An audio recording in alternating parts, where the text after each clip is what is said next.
তুমি কি জানো প্রতিদিন আমরা যে জল খাই তার 60% শরীরের ভেতরেই তৈরি হয়। এই প্রক্রিয়াটিকে বলে মেটাবলিক ওয়াটার প্রোডাকশন।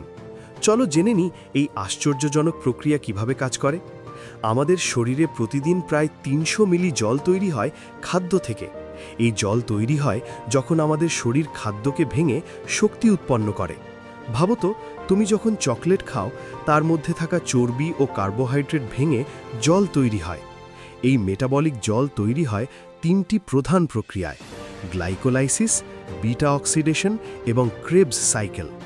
গ্লাইকোলাইসিসে গ্লুকোজ ভেঙে পাইরুভেট হয়, যা পরে জল তৈরি করে। বিটা অক্সিডেশনে চর্বি ভেঙে অ্যাসিটাইল CoA হয়, যা ক্রেবস সাইকেলে প্রবেশ করে জল তৈরি করে। সবচেয়ে অবাক করা বিষয় হল ক্যামেল বা উটের শরীরে এই প্রক্রিয়া আরও বেশি সক্রিয়। উটের শরীরে মেটাবলিক জল তৈরি হয় প্রায় 400 মিলি প্রতিদিন, যা তাদের মরুভূমিতে বেঁচে থাকতে সাহায্য করে। অসাম! তুমি হয়তো ভাবছো, এই জল কি আমাদের পিপাসা মেটাতে যথেষ্ট? উত্তর হলো না। আমাদের শরীরে প্রতিদিন প্রায় 2 থেকে 3 লিটার জলের প্রয়োজন হয়, যার বেশিরভাগই আমরা খাবার ও পানীয় থেকে পাই। তবে মেটাবলিক জল আমাদের শরীরের জলের ভারসাম্য রক্ষায় গুরুত্বপূর্ণ ভূমিকা পালন করে। এই প্রক্রিয়া বোঝার জন্য একটা সহজ উদাহরণ দেই। ধরো, তুমি একটা চিপসের প্যাকেট খেলে। সেই চিপসের কার্বোহাইড্রেট ও চর্বি ভেঙে শরীরের জল তৈরি হবে। সেই জল পরে রক্তে মিশে যায় এবং শরীরের বিভিন্ন কাজে ব্যবহার হয়। মেটাবলিক জল আমাদের শরীরের তাপমাত্রা নিয়ন্ত্রণেও সাহায্য করে। যখন আমরা ব্যায়াম করি, আমাদের শরীরের তাপমাত্রা বেড়ে যায়। তখন এই মেটাবলিক জল ঘামের মাধ্যমে বের হয়ে শরীরকে ঠান্ডা রাখে। কিন্তু এই প্রক্রিয়া কিভাবে নিয়ন্ত্রিত হয়? আমাদের শরীরে হরমোন আছে যা এই প্রক্রিয়াকে নিয়ন্ত্রণ করে। ADH বা অ্যান্টি ডাইইউরেটিক হরমোন এবং অ্যালডোস্টেরন, এই দুটি হরমোন শরীরের জলের ভারসাম্য রক্ষা করে। আরেকটি আশ্চর্যজনক তথ্য হল, আমাদের মস্তিষ্ক সব সময় জলের ভারসাম্য পর্যবেক্ষণ করে।